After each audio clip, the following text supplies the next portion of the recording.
Amém, vamos orar.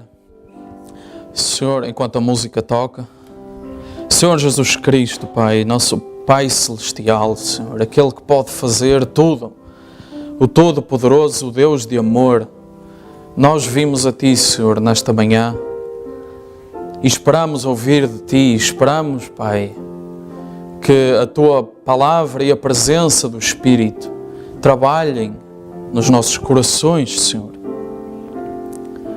Senhor, queremos ir, Pai, ao profundo da Palavra hoje e tirar de lá algo, Senhor, que alimenta a nossa alma, Pai. Para isso, Pai, é preciso a presença do Espírito, a presença da pura Palavra, Pai. Não interessa, Senhor, o que o orador preparou. Vem, Senhor, tira, Pai, este vaso indigno da frente e prega, Senhor, para nós nesta hora. Usa, Senhor, os lábios para falar. Tira, Senhor, o raciocínio humano e o entendimento do mundo e traz, Senhor, a presença. Traz, Senhor, algo de bom para nós hoje, nós pedimos. Sabemos, Pai, que pode doer. Sabemos, Pai, que pode dar comichão. Sabemos, Pai, que pode ser contra a nossa ideia anterior ou aquilo que nos ensinaram. Mas se for a palavra santa e verdadeira, Senhor, que o nosso raciocínio caia, que todo homem falhe, mas que a palavra fique em pé. Nós pedimos, Pai, em nome de Jesus Cristo. Amém, Jesus. Amém. Amém. Vamos abrir em João capítulo 3:16 enquanto estamos de pé. Bom dia a todos.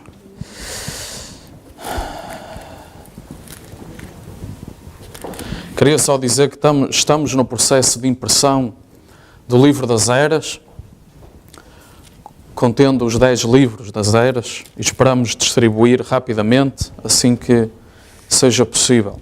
A impressão já vai a meio, depois falta pôr umas capas, e esperamos distribuir rapidamente. João 3:16, vamos ler só um versículo, e depois podemos sentar. Porque Deus amou o mundo de tal maneira, que deu o seu Filho unigênito, para que todo aquele que nele crê não pereça, mas tenha a vida eterna. Amém. Podem sentar, que o Senhor abençoe a leitura da palavra. Hoje vamos ao básico, ok? Hoje vamos falar daquilo que é simples, que é básico, mas às vezes temos de fazer isto, por um bem maior. João 3:16 está-nos a dizer que Deus tinha um certo amor pelo mundo. O meu tema hoje é o amor de Deus. Se calhar de uma maneira diferente do que nós já ouvimos antes. Mas Deus amou o mundo de uma tal forma, de uma tal maneira, que é usada a palavra dar. Esta palavra, Ele deu.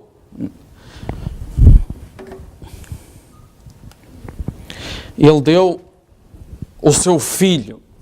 Mas esta palavra dar aqui tem um significado. Esta é uma palavra muito florida para dizer que Ele pegou no seu Filho e o entregou a uns pecadores para que o maltratassem, para que o injuriassem, para que lhe batessem, cuspissem, torturassem com chicotes e pedras e murros e coroas de espinhos e depois o arrastassem durante 3 quilómetros ou mais ou menos essa distância. O fizessem subir um monte assim ensanguentado e depois ainda por cima o pregassem numa cruz que nenhum de nós vai alguma vez ter a ideia do que isso é e depois deixaram-no morrer. E isto a Bíblia dá a dizer que é dar. Isto tudo. Então Deus pegou no seu Filho unigênito, ou seja, aquele que igual não houve mais, unigênito significa isso, era o único que Ele tinha e Ele entregou, Ele deu pelo amor que Ele tinha por este mundo. Agora, com certeza, quem é pai ou quem não é, pode já imaginar, nenhum dos pais aqui faria isso pelo seu filho. Amém? Nenhum. Nenhum pai aqui faria isso ao seu filho, certo? Isto é básico. Digam que não. É básico, ok? Não. Certo? Agora, esta palavra dar, eu quero parar aqui um momento. Significa dar, então, pelo amor que Ele tinha pelo mundo, e Ele o entregou, como diz a Bíblia, à morte e morte de cruz. E o profeta ainda acrescenta que ele o abandonou do Getsemane para a frente. Ele deixou completamente. O profeta diz, o Espírito saiu. O Espírito é o canal que ele tinha para o Pai, ok? Porque quando o Espírito desceu no Jordão, a partir daí, ele e o Pai eram um e o que ele fazia era só o que o Pai lhe mostrava. Antes ele não diz que era assim, embora nós vemos vislumbres de uma grande sabedoria, quando ele tinha 12 anos e calou os entendidos, os estudiosos, ok? Tudo isso. Mas a partir do Jordão, então há aqui uma relação diferente. Ele tem um canal em que ele consegue falar com o Pai e o Pai com ele constantemente, ok? Ao ponto em que ele diz, nada. O profeta dizia que isso acontecia na fila de oração, ok? Eu só faço o que o Pai me mostra. Fora ele não dizia isso. Agora, com Jesus Cristo ele diz, nada do que eu faço, eu só faço se o Pai me mostrar, ok? Toda a palavra, milagre, cura, etc, ok? Então, Deus ainda por cima abandona-o do Getsemane para a frente, ele retrai, ele fecha este canal, acabou a comunicação, ele está sozinho. Os apóstolos fogem porque ainda não estavam convertidos, etc. Portanto, ele está ali abandonado e depois nós conhecemos a história dali para a frente, ok? Isaías diz, Isaías 53:10, ao Senhor agradou-me ele. Ao Senhor agradou fazer isto. Ao Senhor agradou pegar no seu filho e maltratá-lo desta forma. Ao Senhor agradou pegar no seu filho e entregá-lo à morte e à pior que existia. À morte de cruz. À que demorava mais tempo. À que era mais humilhante. Ok? A Bíblia diz, em Isaías, profeta de Deus, agradou-me ele. Assim diz o Senhor dos Exércitos. Qual é este amor então? Que tipo de amor é este? Amém? O que é isto? Que relação é esta? Que a Bíblia chama amor e a Bíblia ainda acrescenta que Deus é amor. Do princípio ao fim. O infinito, porque Ele não tem princípio nem fim. Amém? Amor. Que amor é este? Que tipo de relação é esta? Já estamos a ver que é diferente do amor que nós temos, não é? Já estamos a ver que é diferente do que nós chamamos amor. Não tem nada a ver com o que Hollywood chama amor. O que Hollywood chama amor para Deus é pecado. Ok? Já estamos a ver que é diferente. Em João 15, Jesus diz aos discípulos, como o Pai me amou, também eu vos amei a vós. Então, seja qual for esta relação de dor e de sofrimento que ele tinha com o Pai, não foi sempre, mas ao Senhor agradou-me ele também. Ao Senhor agradou falar por Cristo. Ao Senhor agradou curar por Cristo. Ao Senhor agradou salvar o mundo por Cristo, mas ao Senhor agradou-me ele também. Ao Senhor agradou entregá-lo à morte e morte de cruz também. E Jesus diz, da mesma forma como o Pai me amou, também eu vos amo a vós. Então, esta relação que nós temos com Deus por Cristo implica também esta relação estranha, desconhecida para a mente humana. Ok? Permanecei no meu amor. Jesus ainda introduz mais este conceito. Ele diz, permanecei, se guardardes os mandamentos, permanecereis no meu amor. Então, para permanecermos nesta relação que parece estranha para nós, parece difícil de aceitar, parece tudo menos amor, ele ainda diz, para fazerem isto, é seguir a palavra. É seguir os meus mandamentos. Então a palavra está-nos a levar para um caminho, um território desconhecido. A palavra está-nos a levar para um caminho que a mente humana não entende. A palavra está-nos a levar para uma relação que nós pensávamos que era de prosperidade, paz, amor, alegria entre os santos, paz no mundo. Ok? E é. Mas é de um tipo diferente que a Igreja Católica nos ensinou na catequese. Ok? Eu não fui à catequese, no entanto. O meu mandamento é este, continua Jesus, que vos ameis uns aos outros, da mesma forma que o Pai tem esta coisa estranha connosco, nós temos com outros também. Amai-vos uns aos outros, desta forma. assim como eu vos amei. Ninguém tem maior amor do que este, de dar alguém a sua vida pelos amigos. Aqui está outra vez Jesus a dizer, o maior amor é morrer. O maior amor é entregar a minha vida. O maior amor é perder a minha vida.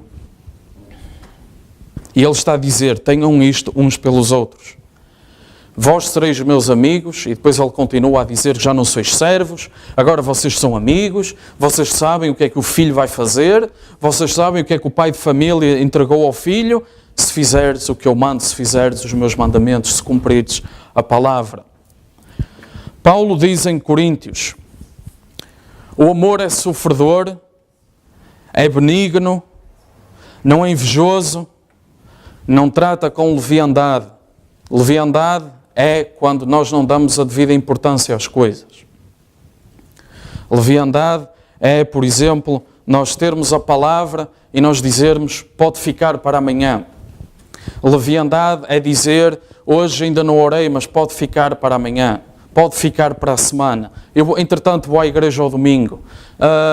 É preciso, está na hora de dar o dízimo, mas a igreja já tem muito dinheiro. Isto é leviandade, este tipo de coisas, ok?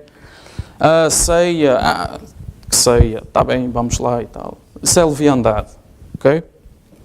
Não se porta com indecência. Então já estamos a ver que esta relação de amor difícil, estranha, que não é compreensível pela mente humana, está-nos a levar para um caminho em que nós estamos a abandonar tudo aquilo que é nosso.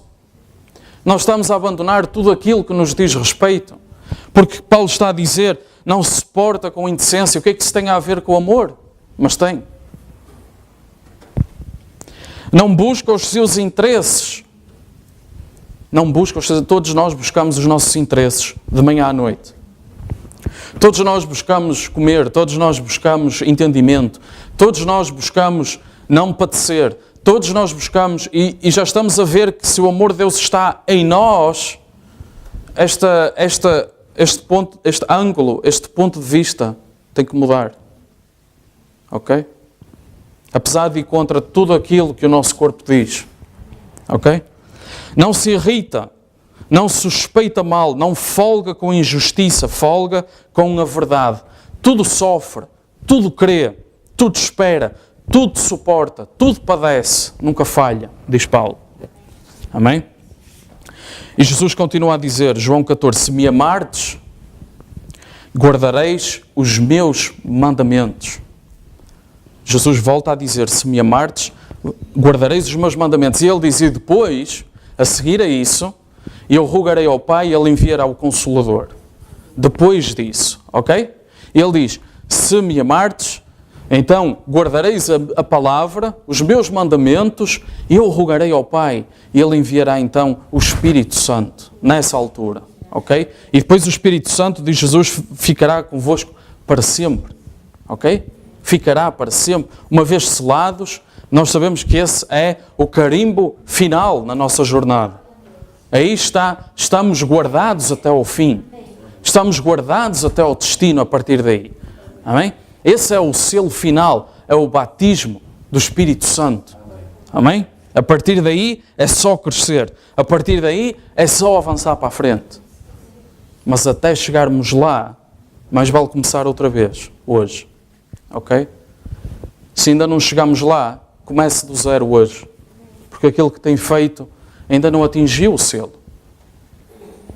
Entregue a sua vida novamente. Quem sabe hoje é o dia. Amém? Porquê que há sofrimento no mundo? Porquê que há fome? Porquê que há nudez? Porquê que há pobreza? Porquê que há terremotos? Porquê que há pestes no mundo? Porquê que há miséria? Porquê que há guerras no mundo? Se Deus é um Deus de amor, se Deus é todo-poderoso, se Ele tem amor pelos seus filhos, se Ele amou o mundo de tal maneira, diz a Bíblia, porquê que há tempestades, sofrimento, dor, morte? Se Deus então existe, como nós estamos aqui a falar, se Ele é Deus todo-poderoso, se Ele... Porquê que Ele não acaba com estas coisas? Que tipo de amor é este? Porquê é que ele não termina já hoje com isto? Onde é que está o amor de Deus que o mundo tanto fala, que as igrejas tanto pregam?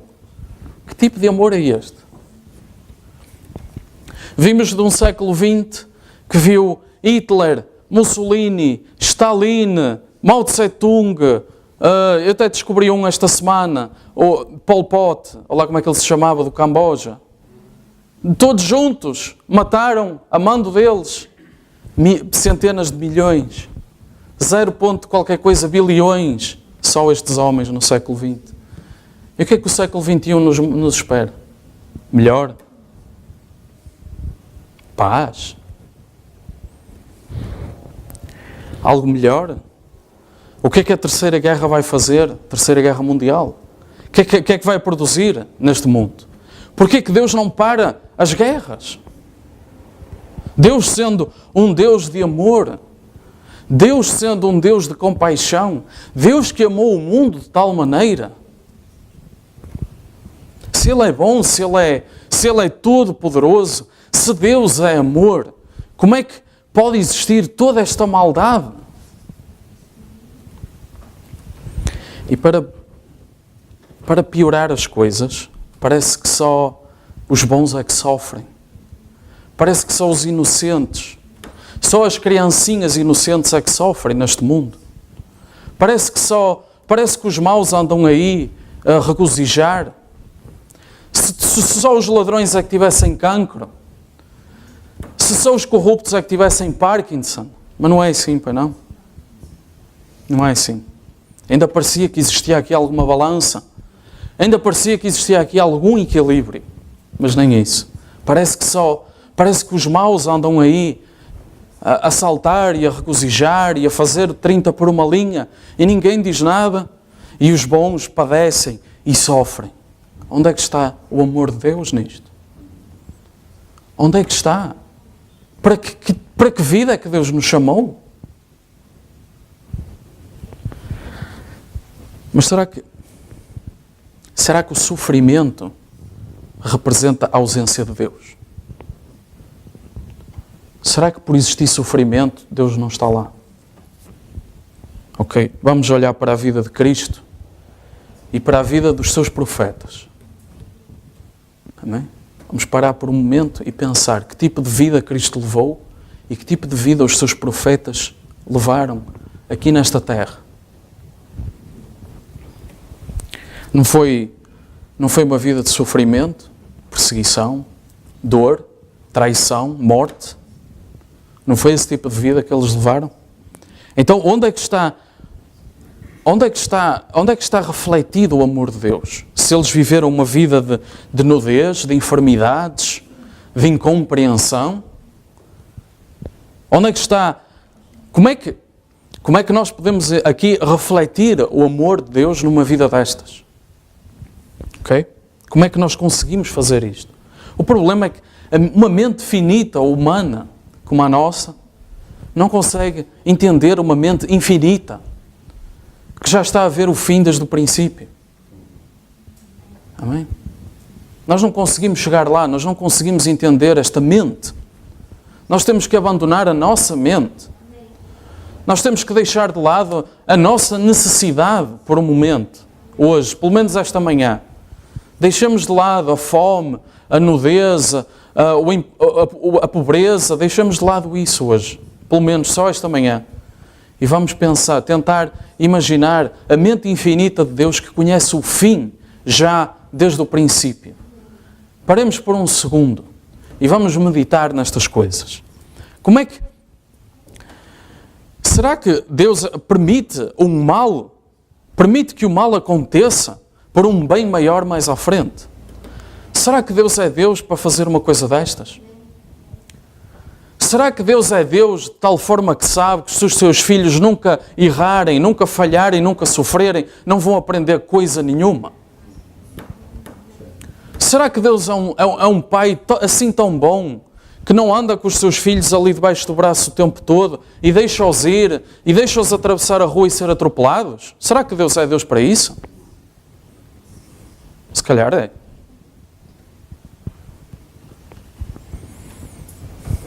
Jesus foi atropelado de bulldozer. E ao Senhor agradou-me ele. Amém? Que tipo de amor é este? Mas, como é que nós, agora, a pergunta é, mas então, Deus existe? Nós sabemos que sim, falamos que sim, queremos que sim, acordamos a pensar que sim, adormecemos a saber que sim, mas como é que se explica todas estas coisas? Como é que nós podemos ter fé num Deus assim? Para que tipo de vida é que Ele nos está a chamar então? Se Deus fosse tão fácil de crer, como 2 mais 2 igual a 4, nós íamos à escola e o livro dizia lá, Deus existe, está na igreja X, chega-se lá, marca-se na agenda, falamos com Deus, Ele diz-nos logo o que é que nós temos que fazer, o que é que vai acontecer, em que ano é que vamos morrer, quantos dos nossos familiares vão para o céu. Não era fé, ok? Isto não é fé, ok? Ele dizia-nos logo que profissão é que nós vamos ter, ele dizia-nos logo o que é que vai acontecer daqui a 1 ano, o que é que vai acontecer daqui a 2 anos. Pronto, agora viva a vida. Que vida? Isto não é vida. Éramos robôs já programados.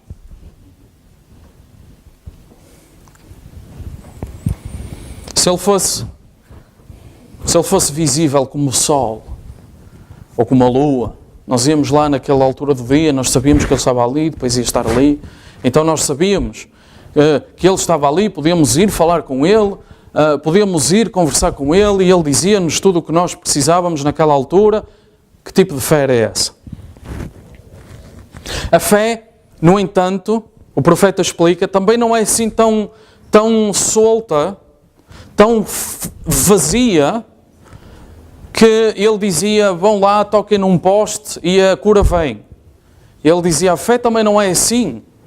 A fé tem que se basear em algo de substância, algo sólido, algo visível. Mas não é assim tão visível. Amém? Mas de facto a nossa fé tem de se basear numa coisa que nós chamamos aqui uma experiência. Amém? Uma experiência. Por pequenina que seja, sem essa experiência, vivemos em escuridão. Alguém nos disse que Deus existe. E eu acho que eu deito-me, eu sinto ali qualquer coisa. Isso não é uma experiência. Ok? Se a sua vida é assim, pegue hoje, comece de novo. Uma experiência, algo palpável, algo que eu consigo dizer, aquilo foi Deus. Amém? Aquilo, por pequenino que seja, aquilo foi Deus. Eu consigo me agarrar àquilo a partir de agora. Eu consigo me agarrar àquela experiência. Eu vou ter fé. E não é porque alguém me disse. E não é porque um homem nos anos 60 falou nisso. Foi ontem. Foi a semana passada. Foi hoje de manhã. Foi há 1 ano atrás. Eu consigo me agarrar naquilo.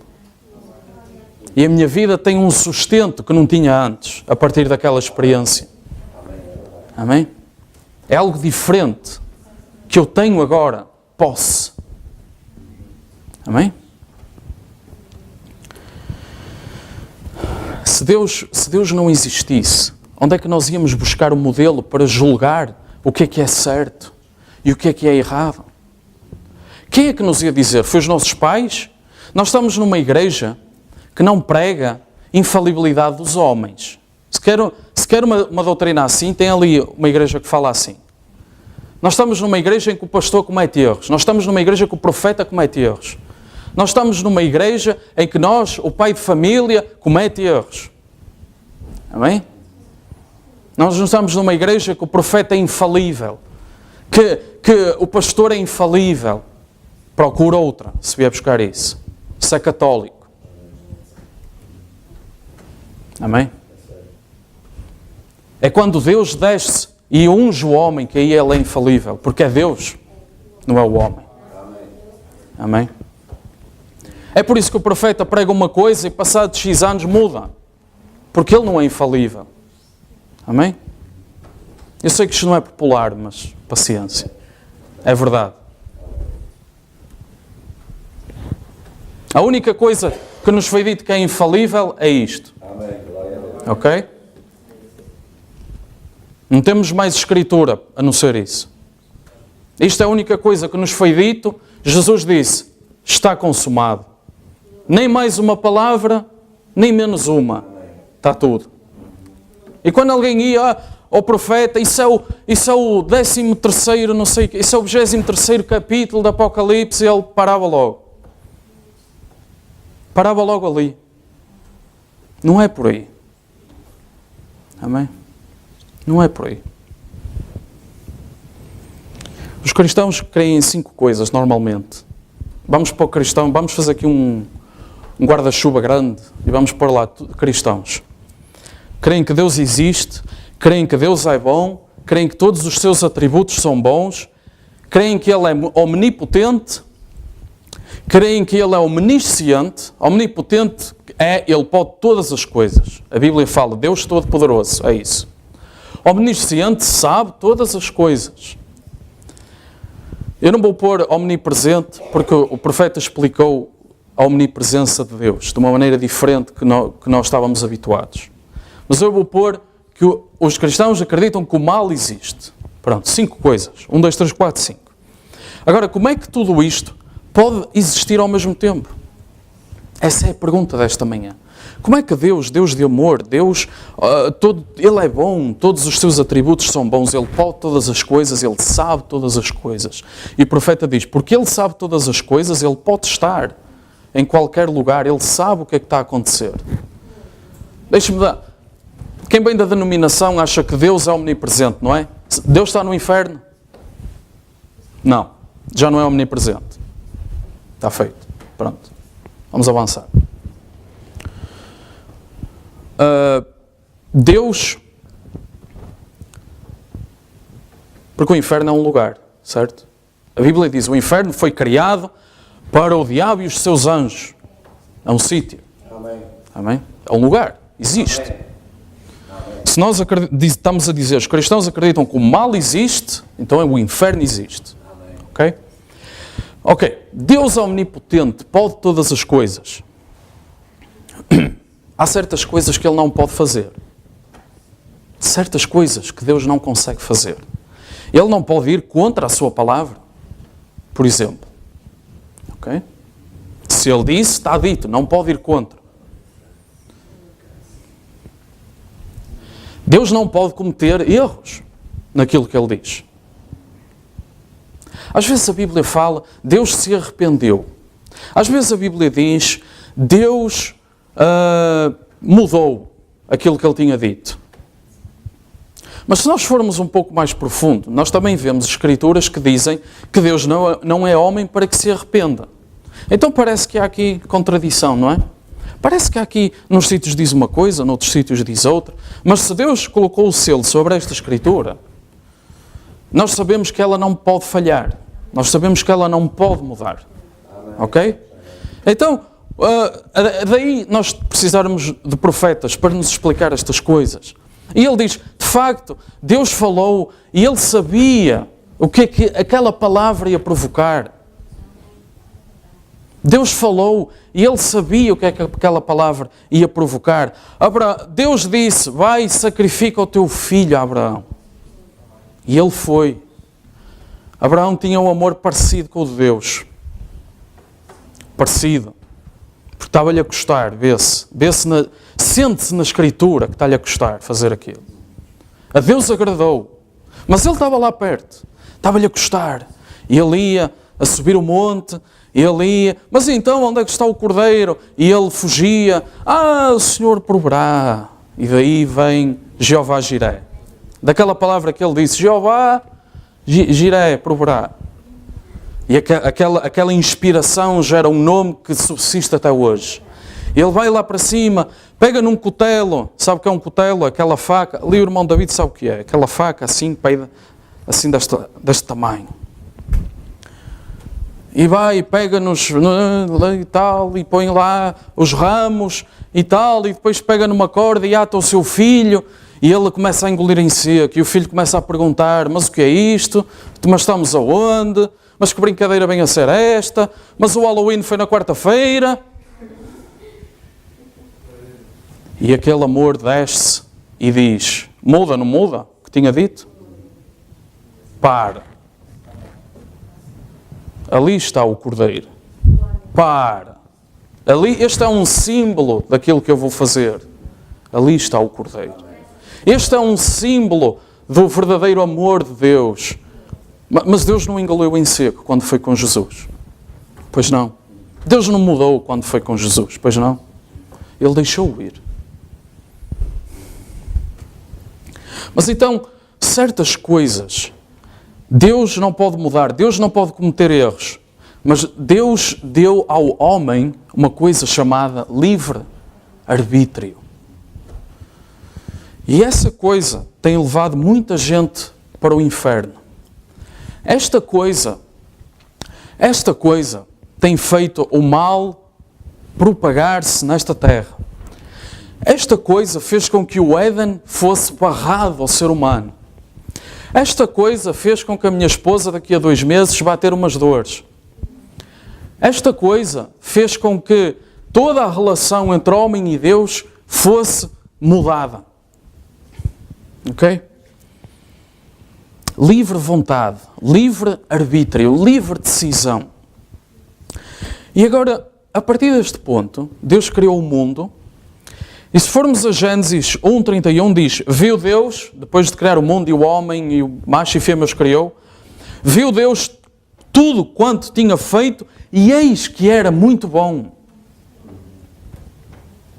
Amém?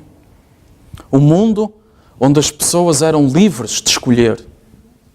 E Deus viu que era bom. E Ele sabia o que vinha aí, não sabia? Mas Ele disse, eis tudo quanto tenho feito era bom.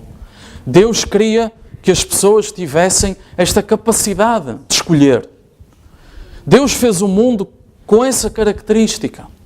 Deus não gosta de ditadores. Amém? Deus não gosta de ditadores.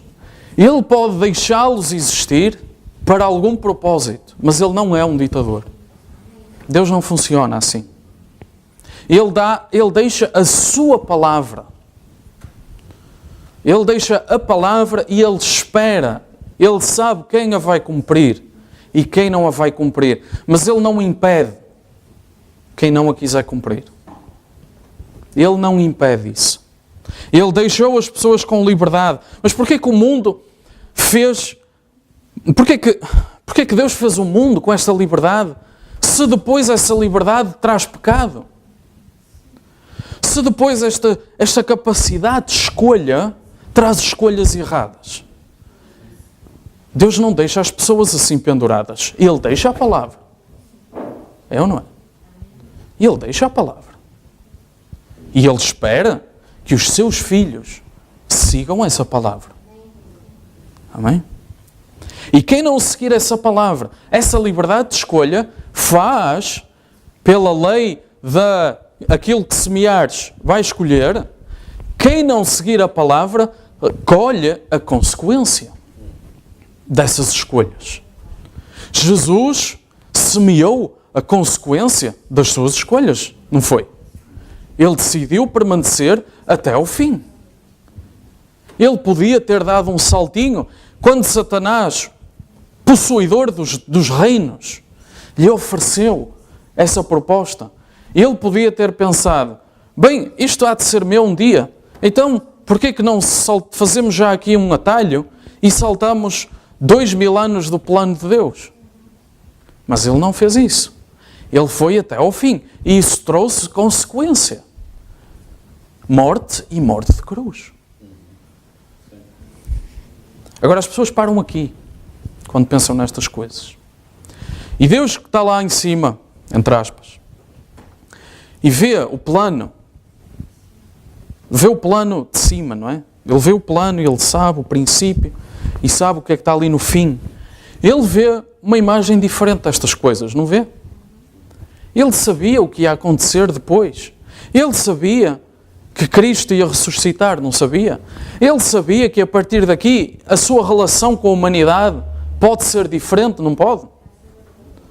Porque o sacrifício é perfeito agora, não é? Deus é omnisciente. Por Deus saber todas as coisas, Ele conhece tanto o presente como o futuro. Porque Ele sabe todas as coisas. Ele sabe. O tempo é algo maleável nas mãos de Deus. A Bíblia fala um dia como 1000 anos como um dia. E o tempo é algo que Ele consegue, não tem domínio sobre ele. Então Ele consegue pegar neste tempo, Ele consegue espremê-lo, Ele consegue puxar no futuro, trazê-lo para aqui, consegue ver, e levá-lo para lá outra vez. Ele desenhou todo este passado e Ele sabe o que está a acontecer no presente. Ele sabe todas as coisas. Portanto, Ele consegue ver o futuro. Ele conhece tanto o bem como o mal, como o futuro, como o presente. Ele conhece. Ele sabe o que é que vai no coração de cada um. Ele sabe o que é que estas atitudes vão produzir mais à frente. Ele sabe. Ele controla isso. É possível então que este Deus de amor tolere coisas más?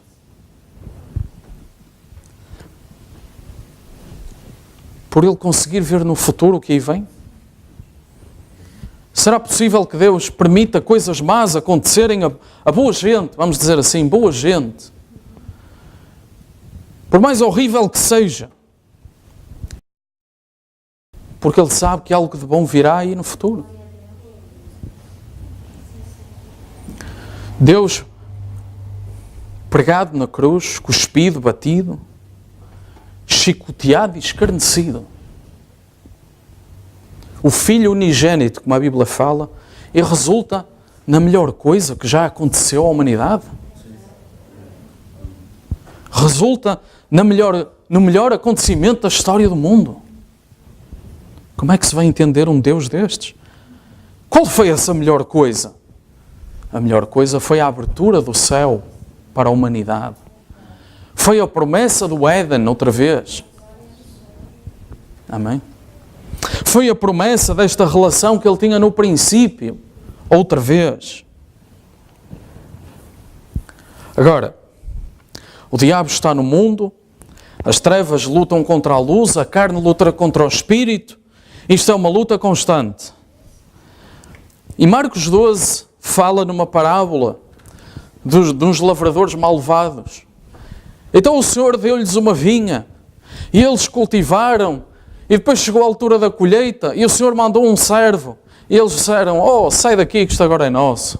E o servo veio e trouxe a resposta. E ele mandou outro. E eles atiraram-lhes pedras, bateram-lhe, mandaram-no nu para casa. E depois ele disse, vou mandar o meu filho, terão respeito pelo meu filho, o herdeiro. E eles olharam, este é o herdeiro, matemo-lo. E foram e mataram. E essa é a condição desta terra onde nós estamos a viver. Ele manda profetas e eles apedrejam-nos e batem-nos, mandam um filho, ainda o matam. E será que não veio bom? Não veio algo de bom daí? Como é que a parábola termina? São enviados mensageiros, são maltratados. Depois envia o próprio filho e matam-no. Está ele lá na cruz a dizer, meu Deus, porque me abandonaste? Deus abandonou. Deus largou. O profeta diz, Deus num homem, como é que o vão matar? Antes daquele tempo eles iam com pedras e ele passava pelo meio deles. Eles iam para lhe bater e as respostas paralisavam-nos.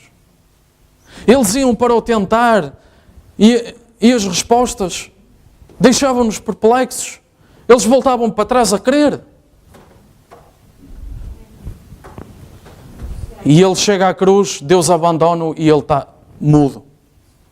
Como uma ovelha para o matadouro. Mudo. Será que ele não podia falar? Será que ele não podia clamar por legiões de anjos? Podia, mas ele não o fez. Porque o Pai não lhe mostrou assim. O canal com o Pai estava interrompido.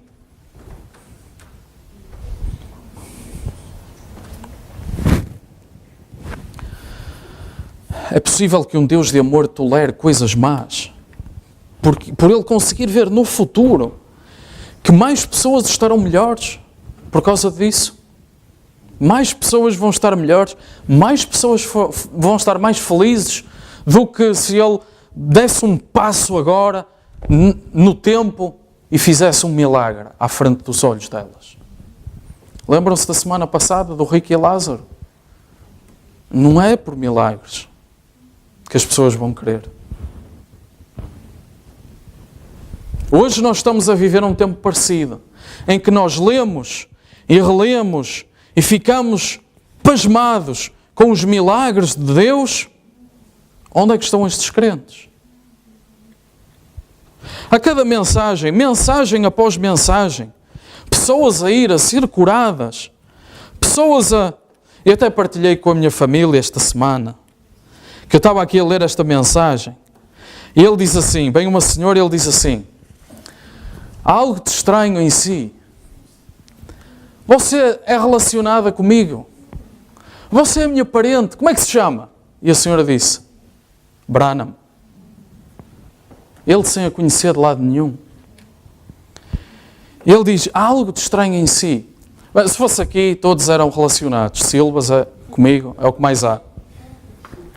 Mas Branham é um nome particular. E depois ele diz, é por causa do seu marido, é um homem baixo. Ele diz, um dia vamos tomar café.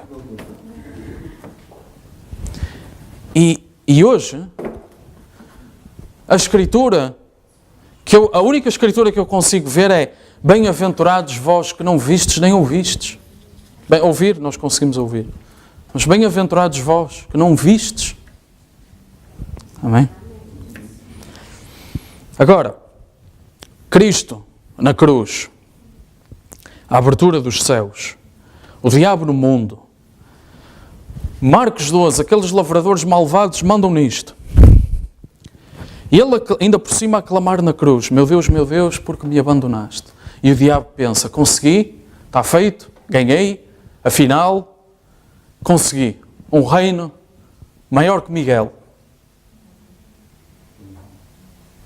E Jesus estava a entrar-lhe pela casa dentro, nessa altura. Jesus a pregar às almas lá.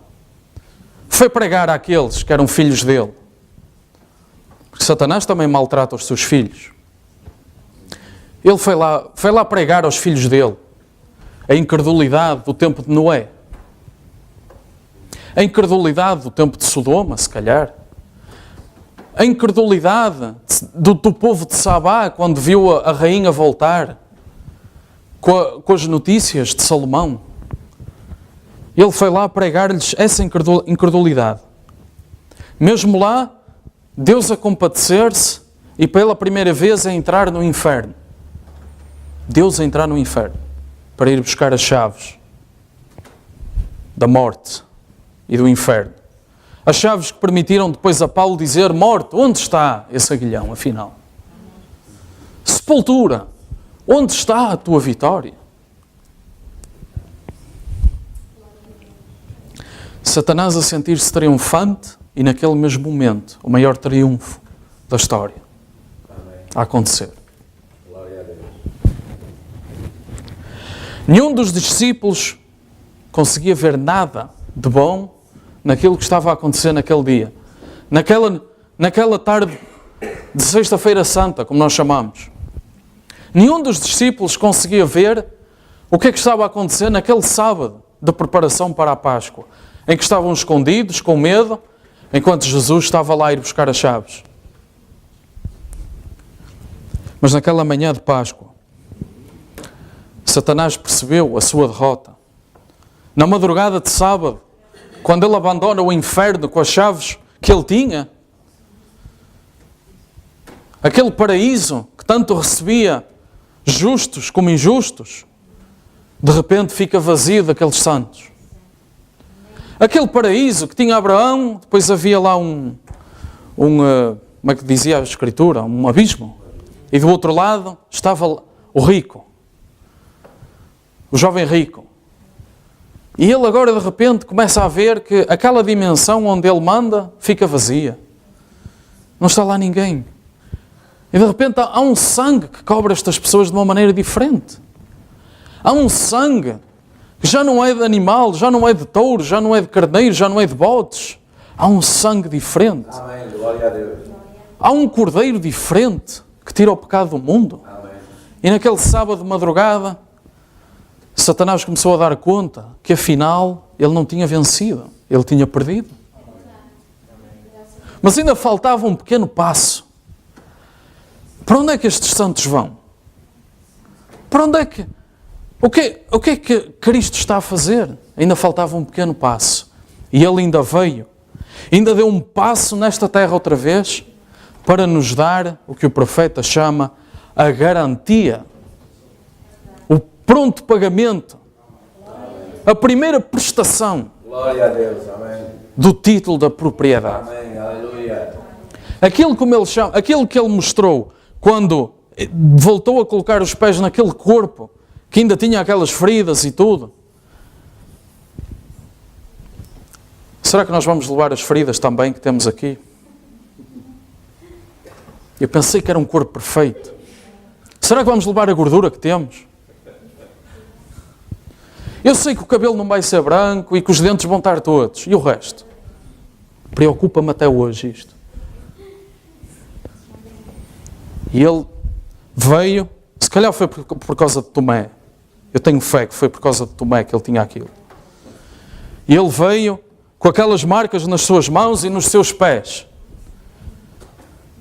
E trouxe agora, como o profeta chama, aquela primeira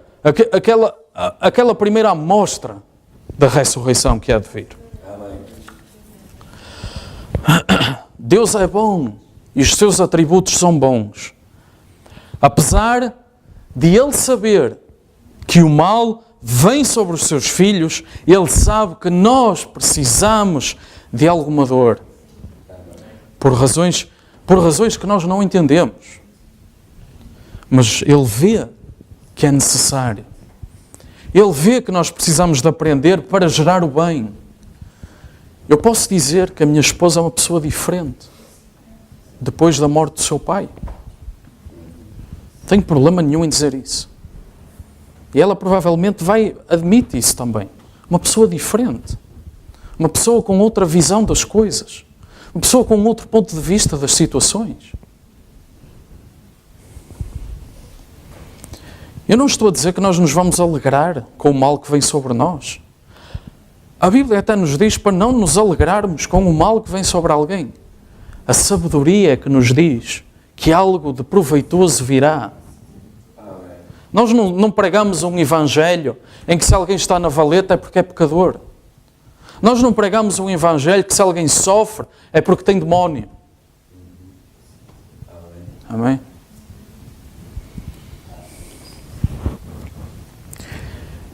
Ele não é mau. Apesar de Deus ser bom e de todos os seus atributos serem bons, Ele não é mau apenas por deixar que o mal o atinja. Olhe para Jó.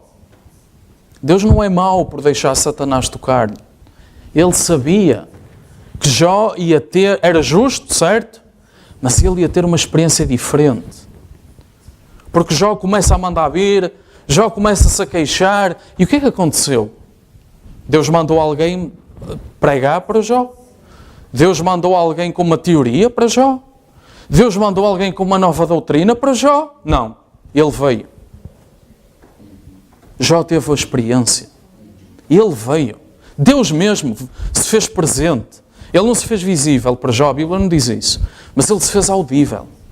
Ele veio e ele falou com Jó, face a face. Jó teve uma experiência nessa altura. Jó passou por uma verdadeira experiência nessa altura. Jó, a partir daí, começa a profetizar dos nossos dias. Jó, a partir daí, começa a profetizar do arrebatamento. Amém? Jó começa a profetizar de Cristo, porque Cristo estava lá com ele. Amém? E o caráter, nós sabemos, é formado nas dificuldades. Se Deus tirasse o mal do mundo, se Deus parasse todas as guerras, as pessoas, Ele primeiro não precisava de novo céu e nova terra. Mas se Ele fizesse, Ok, rapto, novo céu, nova terra, vamos tirar, já não há mal nenhum, mas vamos tirar isto na mesma. Pôr as pessoas outra vez, qual é o caráter destas pessoas? Nada, sempre tiveram tudo o que queriam. O que é que vai acontecer? Pecado outra vez. Nós vamos continuar com o livre-arbítrio. Deus não é ditador. Ele dá a sua palavra. Mas Ele quer um caráter. Ele quer um caráter. E o caráter tem de ser trabalhado. O caráter é como o ouro. É valioso, mas tem de ser batido. Amém? Daí o profeta dizer que poder sem caráter é demoníaco. Isso que o mundo quer aí, que é paz no mundo, alegria, os gays contentes, é isso que o mundo se preocupa hoje, não é? Não se fala noutra coisa. É deixar as pessoas abortar, isso é que é importante. O resto não interessa. Isso é que é importante. É esse mundo que as pessoas querem, isso é demoníaco. Isso é diabólico.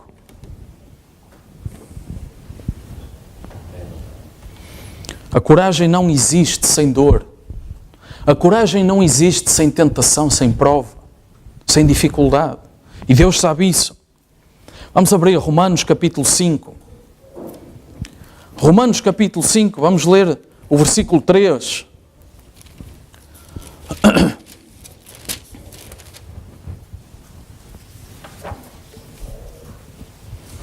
Romanos capítulo 5, versículo 3. Vamos ler 3 ou 5. Não somente isto, mas também nos gloriamos nas tribulações, sabendo que a tribulação produz a paciência, e a paciência a experiência, e a experiência a esperança. E a esperança não traz confusão, porquanto o amor de Deus, ligado a isto tudo, está derramado no nosso coração pelo Espírito Santo que nos foi dado. Então o batismo do Espírito Santo traz glória nas tribulações, glória na dor, traz, porque uma sabedoria maior do que a nossa nos diz que daqui virá a paciência. E a paciência gera a esperança. Uma sabedoria maior que a nossa sabe que nós aprendemos com os erros. Nós aprendemos pelo sofrimento que os erros nos trazem. E nós não pregamos um evangelho de que esta vida é conforto. Não pregamos isso. Nós pregamos um evangelho de que esta vida é um treino e é um momento de preparação para a eternidade. Porque senão nós íamos chegar lá e o livre-arbítrio que vai estar na nossa mão nos faria errar outra vez. E depois entrávamos aqui num ciclo. A cada 6.000 anos toca a fazer um Éden outra vez e a deitar abaixo outra vez. Não é isso que Deus quer. Não é isso. Mas agora Ele quer que o ser humano aprenda, pela queda que teve, a usar esse livre-arbítrio, submetendo tudo àquele que sabe todas as coisas. Amém? A submeter a nossa vontade àquele que sabe o que é o melhor para nós. Amém? Agora vamos fazer um exercício rápido. Vamos tentar imaginar que somos Deus, não é? Vamos pensar, vamos tentar criar um mundo melhor. Vamos pensar agora, 1 minuto. Vamos criar um mundo melhor na nossa imaginação. Pegamos no que está hoje e vamos criar melhor. E temos de pensar nas consequências que cada uma das alterações vai provocar. Em tudo aquilo que nós vamos mudar. Vamos pensar, o que é que nós vamos tirar então? Vamos tirar o cemitério. Vamos tirar a dor.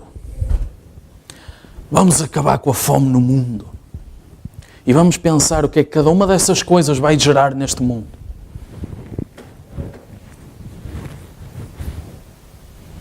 Eu estava a ler acerca de um ateu. E eu sei que Deus me vai perdoar um dia por ler isto. Mas eu estava a ler acerca de um ateu. E ele estava a dizer, ele andou com o Billy Graham, aquele evangelista que o profeta fala. Ele andou com ele até certo tempo e depois abandonou e tornou-se ateu. Ele era evangelista também. E ele viu uma imagem na revista Life, que o profeta fala muito. E era uma imagem de uma mãe em África que tinha nos seus braços o seu filho morto. E a única coisa que ela precisava era chuva. E ele diz, eu tornei-me ateu porque Deus não ia permitir uma coisa destas, já que Ele manda na chuva. Ele não ia permitir uma coisa destas. Portanto, o argumento era este. Sempre este.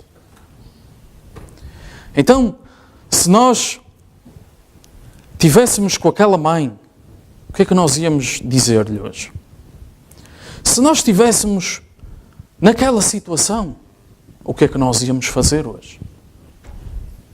Há estudos de diários e coisas assim que mostram que quem tem fé, e vamos pensar nos judeus, há estudos de diários e registros de judeus que eram crentes e quando puseram o pé na câmara de gás começaram a dizer que Deus não existe. E há outros, ao contrário, não eram crentes. A partir do momento em que puseram o pé na câmara de gás, começaram a dar glória ao Elelá Elohim. É um livre-arbítrio. Mas onde é que essa fé é provada? Onde é que essa fé daqueles dois foi provada? Na câmara de gás. Foi lá que ela apareceu. Não foi pela vida que levaram antes. Foi lá naquele momento que ela apareceu. Para Deus, que tem vida eterna, esse momento é um suspiro. A vida que nós passamos aqui é um pequeno treino. É um pequeno momento. Amém? É apenas um suspiro que passa. A Bíblia fala isso.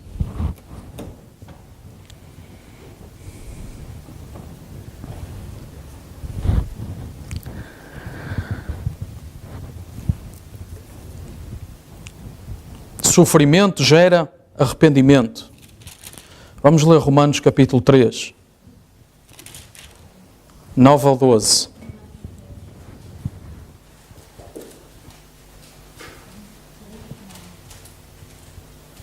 Romanos 3, 9 ao 12. Pois que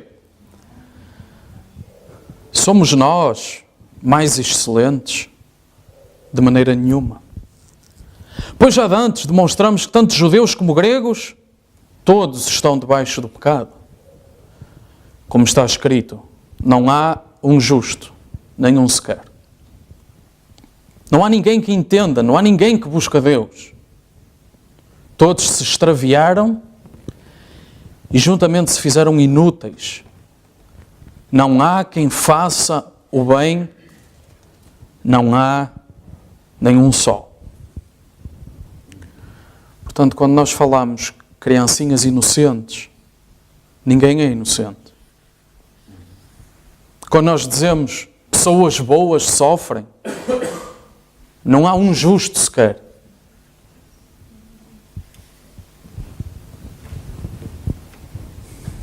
Isaías 64, versículo 6, não precisam de abrir, diz, todos nós somos como o imundo. Todas as nossas injustiças como um trapo de imundice. Não, todas as nossas justiças. Tudo aquilo que nós dizemos, é uma pessoa tão boa e sofre tanto, isso para Deus não é nada, se não houver Cristo. Porque nós não vemos a vida que a pessoa leva, nós não sabemos o que está lá. Uma vida sem Cristo, por muito boa pessoa que seja, a Bíblia diz, não é nada. Portanto, as criancinhas que sofrem muito com a fome,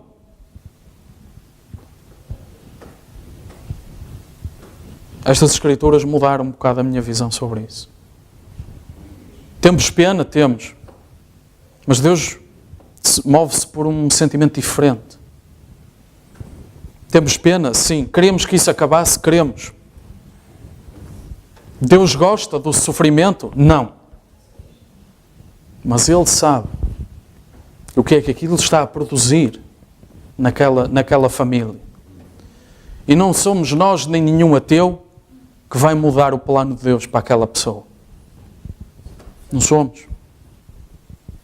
Quem nos disse que o nosso dinheiro não vai tornar pior aquela pessoa? Quem nos disse que a nossa ajuda está a ser necessária naquele momento? Se fomos inspirados a isso, amém. Mas a civilização, que é isso que a ajuda humanitária faz, é colocar a civilização num país. A civilização traz o pecado. A civilização torna as pessoas mornas. A civilização tira as pessoas de buscar a Deus. A instrução afasta as pessoas de Deus. Jesus disse que se vendem 5 passarinhos por um ceitil. E nenhum está esquecido diante de Deus. E se Deus se entristece na morte de um passarinho, quanto mais Ele se entristece com a morte de uma pessoa. Quanto mais. Como é que o seu espírito então consegue tolerar a doença, o sofrimento, a morte de milhões de homens e de mulheres em todo o mundo? Não é possível imaginar Deus a suportar isto. Mas é possível crer. Nenhum de nós, com a nossa mente, consegue imaginar suportar isto. Mas é possível crer. Deus realmente se entristece com o mal, a Bíblia diz. Deus realmente se entristece com o sofrimento. Desde Gênesis a Apocalipse, ninguém vê Deus a rir.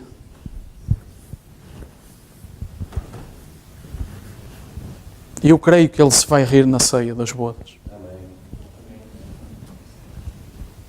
Eu creio que o seu coração vai rir nessa altura.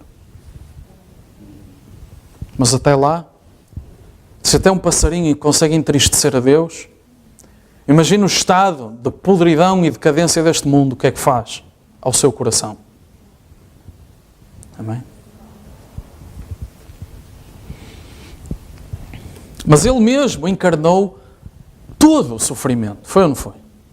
Ele mesmo encarnou em si todo esse sofrimento. A Bíblia diz que Ele é o Cordeiro de Deus que tira o pecado do mundo e nele foi colocado todo o opróbrio, todo o pecado, todo aquele peso do pecado do mundo foi colocado sobre Ele mesmo, porque Ele fez um corpo chamado Jesus para habitar. Amém? Era dele, era Ele que ali estava. Ele tomou sobre si tudo isso.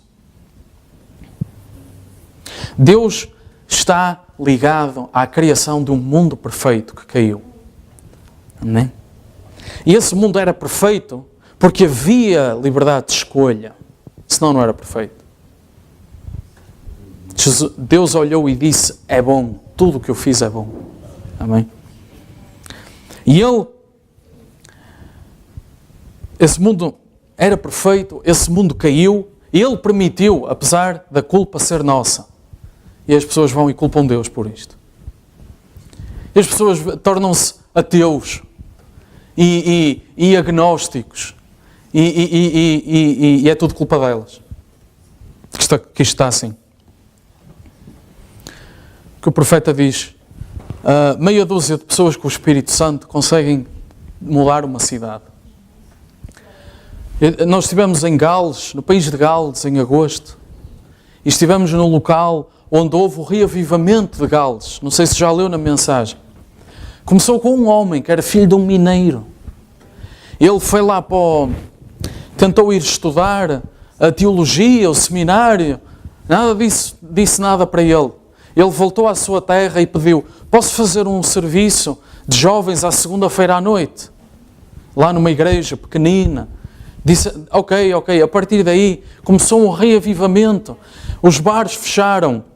Os tribunais, o juiz chegava lá, punha a peruca, entrava, pegava nas luvas, assinava o nome, pousava as luvas e ia embora. Não havia nada para fazer. Não havia crime. não havia bares, não havia prostituição, porque as pessoas estavam na igreja. Como todos os reavivamentos, durou 3 anos. Vá ao país de Gales, vá a Cardiff à noite, vai ver o reavivamento que há lá. Uma cidade conhecida pela bebedice. Uma cidade conhecida por distúrbios à noite. As pessoas não saem à noite. Que diferença? 100 anos fazem. Que diferença? Como é que é possível dar graças na morte, no sofrimento, na dor? Mas é isso mesmo que nós vamos fazer quando chegarmos lá ao céu.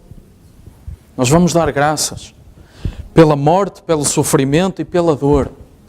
Porque isso produziu em nós um caráter tal que nos levou lá. Amém. Glória a Deus. Amém. Filipenses 3:8, não precisam de abrir, diz: na verdade, tenho também por perda todas as coisas, pela excelência do conhecimento de Cristo Jesus, meu Senhor, pelo qual sofri a perda de todas as coisas e as considero como esterco. Palavra forte para aparecer na Bíblia. Mas ele considera aquilo tudo uma estrumeira para poder ganhar a Cristo. É preciso um sentimento de despojamento tal deste mundo para se poder dizer isto. Imagina agora dizer: considero toda a minha roupa, considero todo o meu trabalho, considero o carro que eu tenho, a casa que eu tenho, se para mim é tudo esterco para ganhar a Cristo. Paulo disse, tem escritura para isso. Para ganhar a Cristo. Ok?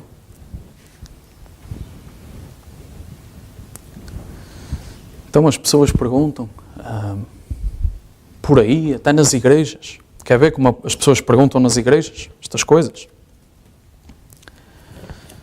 Perguntas e respostas número 2. Pergunta. E ele diz assim, o profeta diz, só mais uma pergunta aqui. Não consigo acreditar que Deus envie guerras como juízo.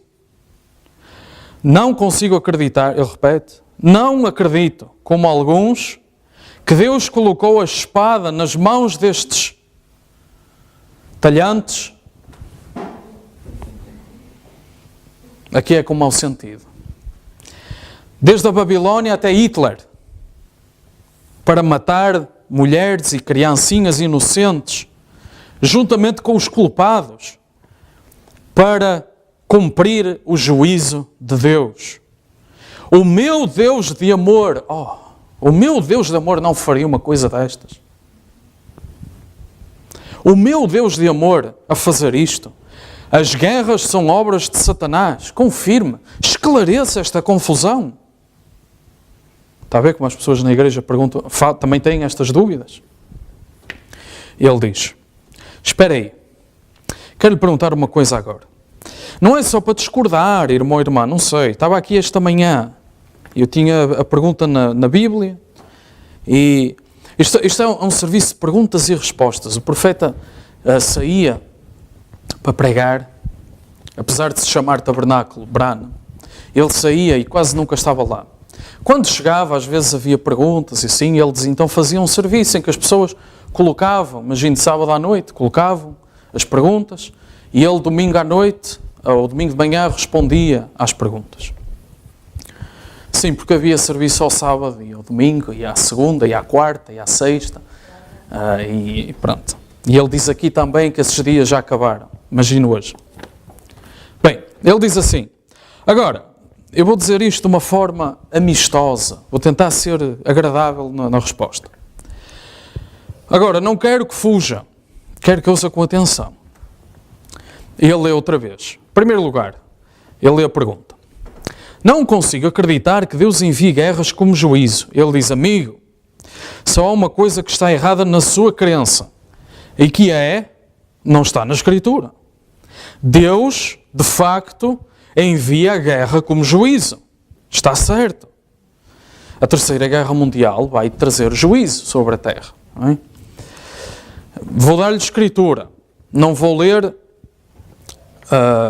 Não vou ler, mas depois é só para lhe dizer. Veja, eu não creio, como alguns, isto é a pergunta que ele está a ler, que Deus pôs uma espada na mão destes talhantes, essa é a palavra que ele usa, desde a Babilónia até Hitler, para matar mulheres e crianças inocentes.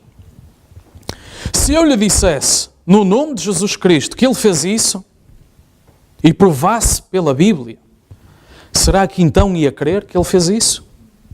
Muito bem. E ele vai voltar a fazer isso. Muito bem. Ouça. Eu concordo que as guerras são de Satanás.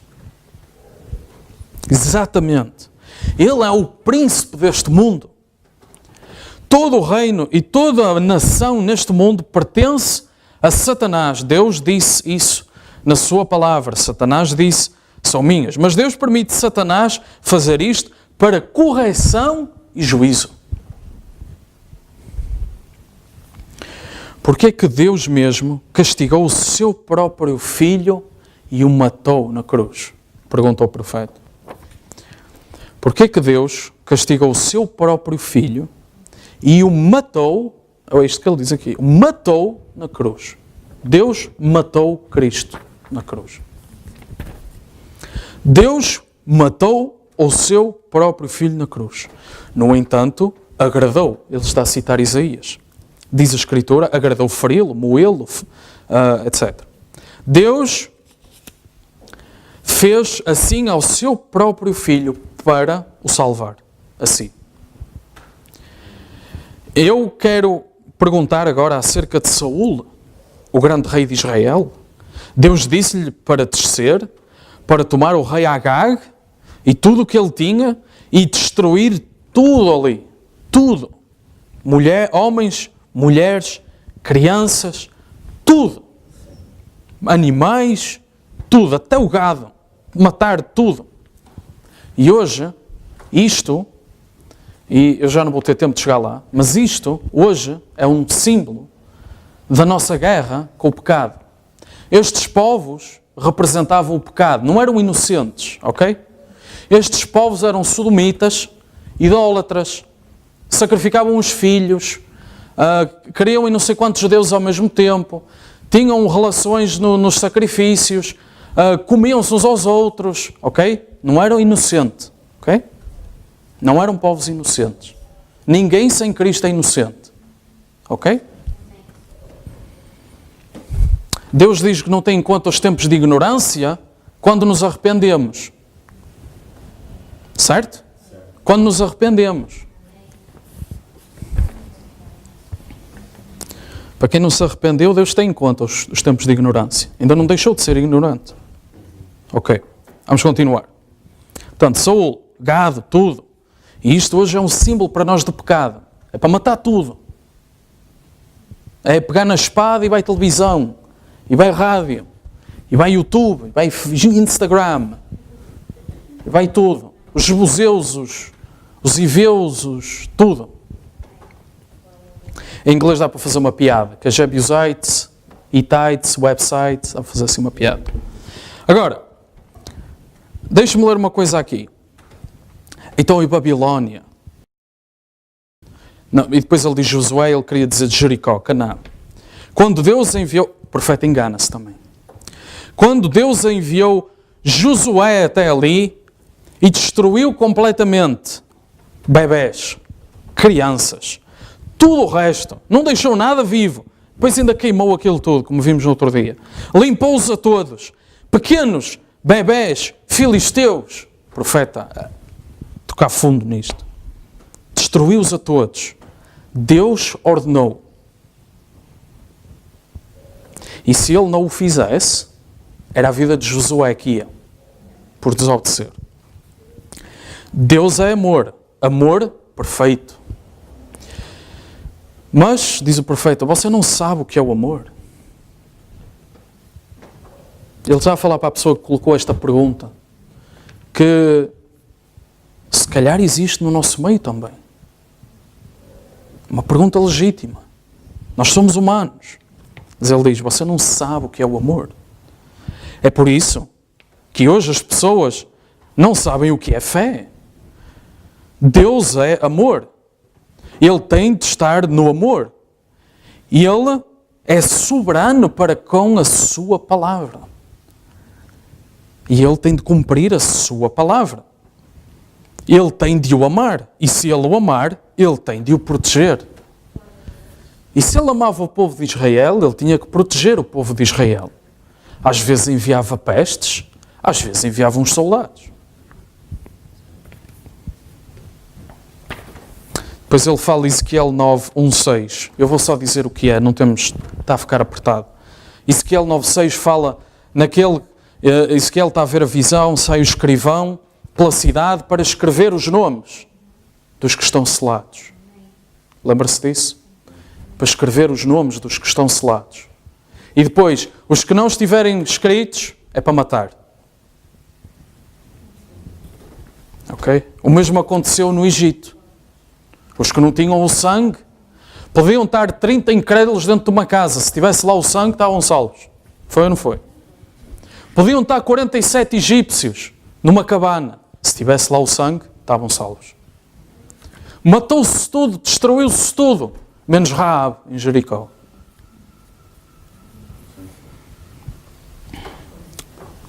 Por outras palavras, Deus disse a estas pessoas, agora, espera, eu vou marcar primeiro as pessoas, aqueles que realmente estão consagrados. E esta marca hoje está a acontecer no mundo. É o selo de Deus. Amém? É o Espírito Santo. E Ele colocou uma marca sobre eles. Ele disse, agora, estes homens que têm as armas para matar, ele disse-lhes, vão e não poupem ninguém, mulheres, crianças, tudo. Ezequiel fala isto. No mundo anterior ao dilúvio, anterior à destruição, quando milhões e milhões e milhares de milhões de pessoas estavam na terra, Deus enviou um pregador de santidade chamado Noé e pregou 120 anos. E disse-lhes para entrar na arca. E todos os que não entraram na arca seriam destruídos. E Deus Todo-Poderoso, que tinha o controlo dos céus, enviou as chuvas que destruíram completamente milhões de idosos, jovens, bebés, a estrebuchar e aparecer naquelas águas. Deus Todo-Poderoso. E é correto. Ele é um Deus de amor. É verdade. Tem de ser. Ele ama os seus. E Ele tem de ser soberano para com a sua palavra. Ele deixa a palavra. Os outros são livres. Então não é para gerar controvérsia, nem é para discordar de si. O seu Deus de amor, como lhe chamou. Aqui há pouco tempo atrás, eu estava a falar e ele diz, se calhar pode ser uma testemunha de Jeová que colocou esta questão. O homem veio e disse, irmão Branham, quer-me dizer que acredita que há um inferno em chamas? E eu disse, não sou eu que digo, é a Bíblia que diz. E ele disse, quer-me dizer que um Pai Celestial de amor ia queimar os seus filhos? Você não queimava os seus filhos, pois não? E ele disse, não. Bem, então, se você como humano, com este tanto amor, e diz o profeta aqui um comentário, vê como é que as pessoas conseguem torcer isto. Se você como humano tem assim tanto amor, acha que um Pai Celestial de amor ia destruir os seus filhos? Eu disse, nunca. Ele não destrói os seus filhos. Mas de quem é que vocês são filhos? Perguntei ele. Deus não destrói os seus filhos. Ele está a dar o seu melhor para os levar para o aprisco. Mas é o diabo que é solto e mata os filhos dele. Assim, Deus permite que Satanás vá. Lembra-se que Deus disse a Jó, vai e não toques na vida. Ok? Não toques na vida. Portanto, é possível Um crente morrer de um tufão, de um tornado? Claro. Claro que é possível.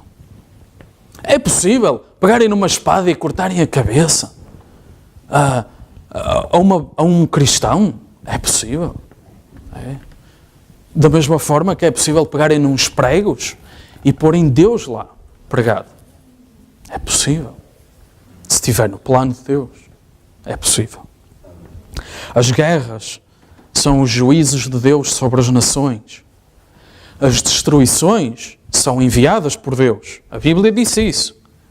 Lembra-se aquela escritura que há uns ventos que querem ir. E Deus diz, segurai os ventos. Lembra-se daquela escritura em que vem um espírito de mentira e diz, deixa-me lá falar por uns profetas. E Deus diz, para se cumprir a profecia, eu vou deixar este espírito de mentira ir. Falar por uns profetas completamente controlados pelo diabo? Sim, ainda assim, Deus é que dizia quando é que eles falavam e quando é que eles calavam. Amém?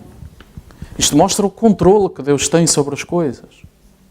Ok? Em que até o diabo tem de chegar à presença de Deus e dizer, então, posso ir? Olá! Andei ali na terra, posso ir? Até ele tem que ir lá perguntar. A Bíblia disse isso. Deus é um Deus de amor, mas Deus é também um Deus de ira. E você não vai estar perante... É isso que tem magoado a igreja hoje. Um pai de amor. Claro que ele não se importa que eu faça isto. Ele diz, este tipo de ideia é o que tirou as pessoas da santidade. E é o que tira as pessoas da palavra. É este tipo de raciocínio. Porque da mesma maneira que nós dizemos, Deus não ia permitir que os inocentes e as criancinhas morressem, é o mesmo Espírito que nos diz ao ouvido, Deus não se importa que tu faças isto. Deus não se importa que tu vás ali. Deus não se importa que tu bebas isso. Deus não se importa que tu contes essa piada. Deus não se importa que tu vás com aqueles ali. Deus não se importa que tu carregues naquela coisa ali. É o mesmo Espírito que está a trabalhar. Este raciocínio, qual é o fruto deste raciocínio? Ateus. Qual é o fruto deste tipo de perguntas? Que as guerras não sei quê, que as criancinhas... É gerar ateus, mais nada. Não vejo outro fruto disto. Esse, um Deus de amor, um Pai de amor, claro que não se importava que eu fizesse isto. Isto é o profeta a dizer, isso é a consequência. Diz o profeta, se quer fazer, mais vale ir e fazer, porque já está no coração. E ele diz, da maneira como Deus funciona, o amor de Deus nem sequer está em si. Ele diz, se está no coração, quer fazer, ele diz, é melhor que vá e faça, porque senão no último dia vai ter que responder por hipocrisia. Amém? Se quer, da maneira como o Novo Testamento funciona, se já desceu ao coração, vai e faça. Porque o amor de Deus nem sequer está em si. Porque o amor de Deus, nós vimos hoje, é algo que trabalha para nós, como Paulo diz, até ter como esterco a vida que vivemos, por amor a Cristo. Abandonar tudo, deixar tudo por amor a Cristo. É para esse tipo de vida que nós devemos viver. Vou ter que interromper aqui. Amém. Vamos, enquanto os músicos podem vir, enquanto o pastor pode fechar com a palavra da oração. Lembre-se que o selo é o Espírito Santo. O Espírito Santo, o profeta mudou a definição 2 ou 3 vezes. ao longo do seu ministério. Ele achava que era ter o zelo de Deus, era o Espírito Santo. Depois ele achava que era ter amor, era o Espírito Santo. No fim ele disse, não, o Espírito Santo é cumprir a palavra de Deus. Se a palavra de Deus está em nós, nós podemos estar seguros então que temos o Espírito Santo. Se ainda lutamos com as calças e o cabelo e essas coisinhas, é preciso ajoelhar. Amém? Ainda não chegamos lá. O profeta até diz, mais vale ir e fazer. Com o amor de Deus não está ainda lá. Amém? O amor de Deus se agrada na tribulação, no escárnio, na maledicência, na falta de populismo. Popularidade, populismo é outra coisa. Amém? Enquanto o pastor fecha com a oração,